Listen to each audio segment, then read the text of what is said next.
ꯑꯩꯒꯤ ꯃꯤꯡ ꯎꯁꯝ ꯅꯤꯡꯊꯧꯈꯣꯝꯕ ꯃꯤꯇꯩ ꯑꯩ ꯏꯪꯂꯤꯁꯀꯤ ꯑꯣꯖꯥꯅꯤ.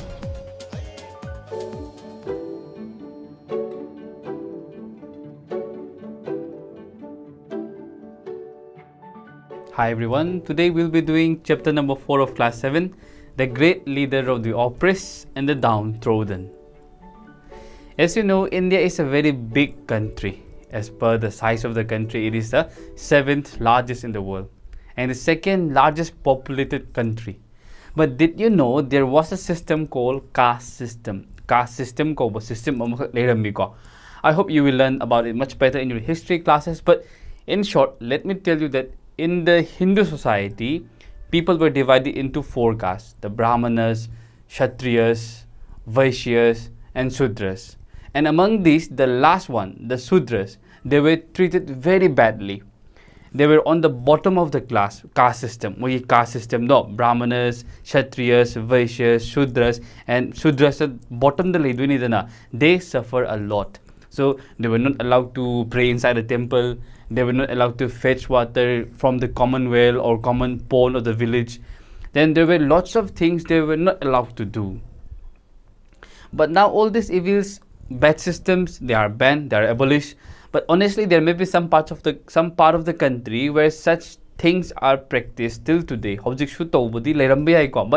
that is a punishable crime now. Punished crime.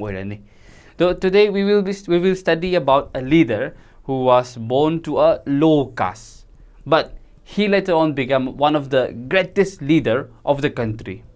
He was a god-like figure for the oppressed and downtrodden.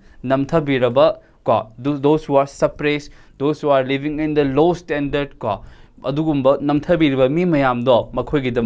was like a god figure, god-like figure. So let's begin the story. The day was very hot. In the classroom, the teacher was vigorously shaking the hand fan, but there was no relief. So see here, the story starts with a scene. What is the scene? The scene of a classroom. And as we can see, that it is a very hot day. Summergi yamna hot and that's why the teacher is very desperately, vigorously shaking the hand fan, but there was no relief. Then what happened next? The boys felt very thirsty. They wanted to drink water since it was very hot, and they went to a well nearby to get water. So there is a well, and every children are going to that well to drink water. Bhim could not join them. He had to wait near the door for his only friend to bring water for him in a small earthen pot. And this kind boy, he would then pour the water from above in the open mouth of Bhim. But see, why was Bhim not going with the other children? Why was he helplessly standing near the door waiting for someone, for his friend to bring water for him? And see, he was not drinking the water in a normal way as we do. He was, why the friend was pouring the water from the earthen pot to the mouth of Bhim, open mouth of Bhim, and Bhim was going to wait. So, why was that? Because he was an untouchable. Hindi, it is called achut. But they belong to the lowest caste. So people were not even allowed to touch them. They were untouchable. So one day, Bhim and his brother were on their way to Goregaon. Goregaon is the name of a place, to meet their father. It was noon, and the way was very long. So they were tired and they took a cart, a bullock cart, since during those days taxis were not there and people used to travel on bullock carts or horse carts, sagun ki gari, san ki gari. So soon the cart driver, the driver of the cart, came to know that the 2 boys were untouchables. He then threw down their luggage, their belongings, and he forced them to get off the cart. So these are just two of the many humiliating or embarrassing incidents that took place in the life of one of the great leaders of India, of free India, Mr. B.R. Ambedkar. So B.R. Ambedkar, full name the Bhimrao Ramji Ambedkar Kawika. So Bhimrao Ramji Ambedkar was a great person. He was a well-learned leader, also a freedom fighter. But since he was born to a lower caste, the untouchables, he had to face all these humiliating incidents in his life. Bhimrao was born on April 14, 1891 in a tent of the military headquarters of Mau in central India. So Mau is a place which is, in modern days, Mau is in Madhya Pradesh. But during the British rule, British divided India into provinces like Central Province, United Province, and like the Madhya Pradesh state, it was not there. So both his grandfather and father served in the British Army with distinction.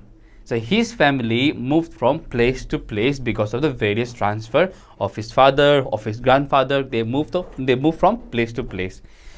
Bhimrao Ramji Ambedkar had his first name from his mother Bhima and the second name from his father Ramji Sangpal. So Bhimrao Ramji Ambedkar haise magi mama dagi ngasagi laure Bhima haibasima mapagi maming dagi na Ramji Sangpal ko budagi laure Ramji ka. So he was a good student, very serious student in the class. So many teachers liked him, and a teacher lent his surname. The teacher gave his surname Ambedkar to save the boy from the cruelties of casteism.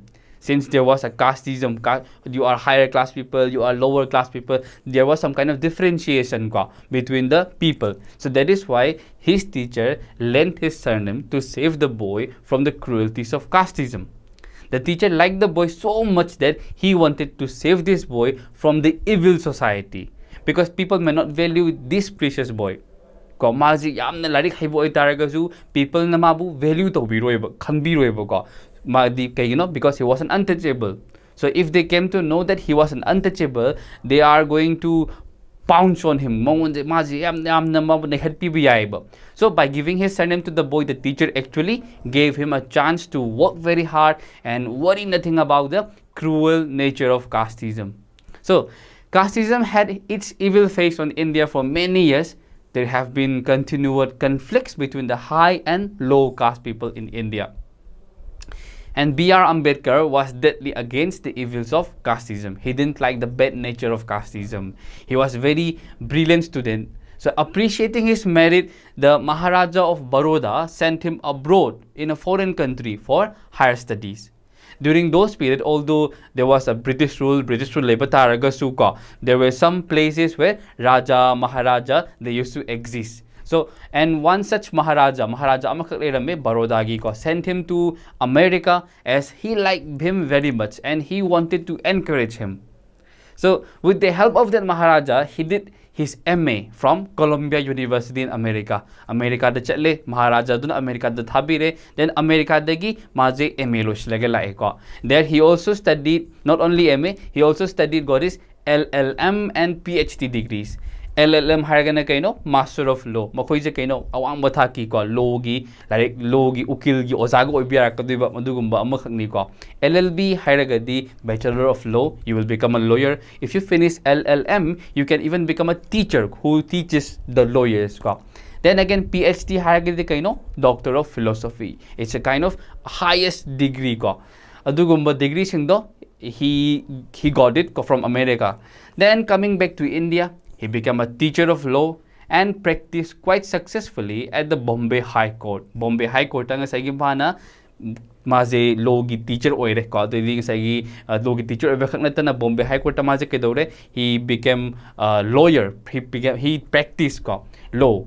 Then he held meetings, he organized satyagrahas, as he was also a follower of Mahatma Gandhi. Mahatma Gandhi ki follower ni ko. So that is why he mobilized the oppressed people to protest against the untouchability.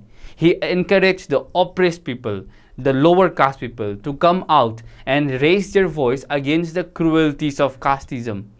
Ambedkar wanted justice and equality for the untouchables. Ambedkar wanted two things ko. Amana kaino masaygi justice. Amana equality. Justice means what? Justice means to be fair. if the suppose if the higher class people are torturing the lower class people ko, higher caste or higher class caste if they are torturing the lower caste people ko, then is that fair? Is that true? That is not fair. That is injustice. So he wanted justice and equality. So he wanted to put an end to the evil practice of casteism. See, remember the two things which was done to him. First, he was not allowed to go with his friends and drink water from the well. Second, he and his brother were thrown out from the bullock cart. So these two things, it's an example of the evil practices of casteism. So such kinds of evil practices of the casteism, he wanted to put an end to such things. So he was very much against the wrong idea of division between man and man. So he did not like the idea of the differentiating one man from the other man. He think that all the human beings are equal. So he thought that religion should be above all narrowness. So narrow-minded oiba mayam do madugi mathakta legedobone haidana mana khallebo. He attended the second Roundtable Conference in London in 1931 as a representative of the oppressed people in India, representing the lower caste people.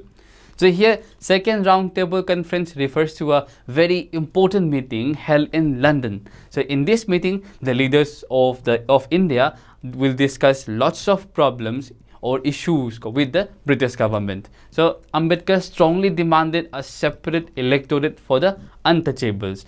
So see, we will learn about this term in your pol science or civics, more about it. But in simple words, separate electorate means that they will have their own MLAs, they will have their own MPs, and these MLAs, these MPs will be elected by them only. They will elect and they will rule for themselves.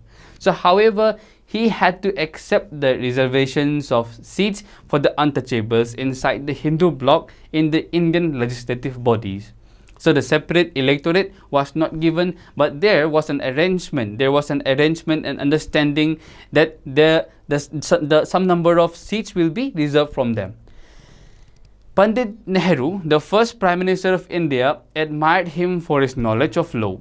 So he liked him very much. The first Prime Minister of India, Pandit Jawaharlal Nehru, liked him very much. So he was made the first Law Minister of Free India.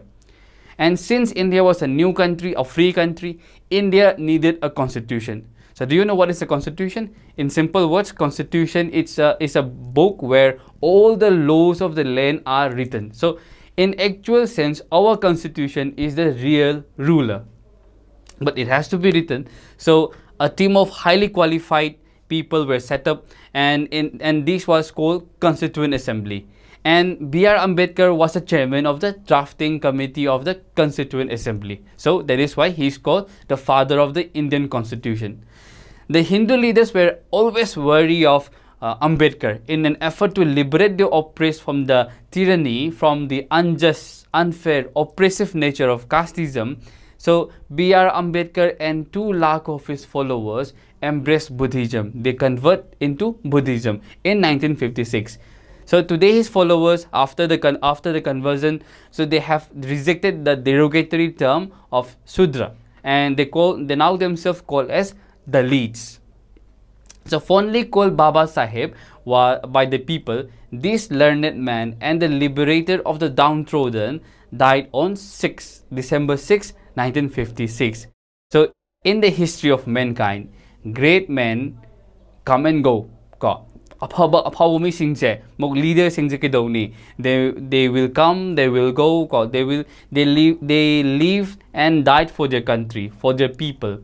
So such kinds of great men, they may die, but while they were alive, while they were living here on this earth, they were doing lots of good things for their people. They lived for the people, they sacrificed their life for the people, and that's why they are remembered even now.